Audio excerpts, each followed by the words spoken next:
మనకి ఉన్న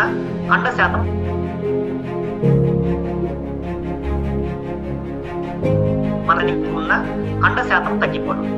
కాబట్టి వెరీ ఇంపార్టెంట్, ఈ మజిల్ ని మనం అర్థం చేసుకోవాలి. ద పవర్ ఆఫ్ మజిల్ అన్నమాట. ఓకే, సో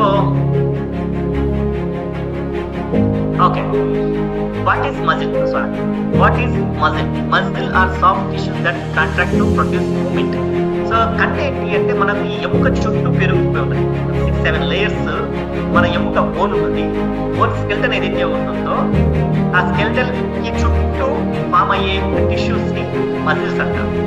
ఇవి మన మూమెంట్స్ అన్ని కూడా కరెక్ట్ గా జరగడానికి హెల్ప్ అవుతుంది. ఓకేనా? సో మజిల్ లో కూడా మీకు వీక్ మజిల్ ఉంటుంది, స్ట్రెంత్ మజిల్ ఉంటుంది, అంటే లావుగా ఉండేది మజిల్ ఉంటుంది, అవయవాల చుట్టూ ఉండే మజిల్ కూడా ఉంటుంది. అండ్ ఎంటైర్ బాడీలో ఆర్గన్స్ అన్ని కూడా, అంటే అవయవాలు, లివర్,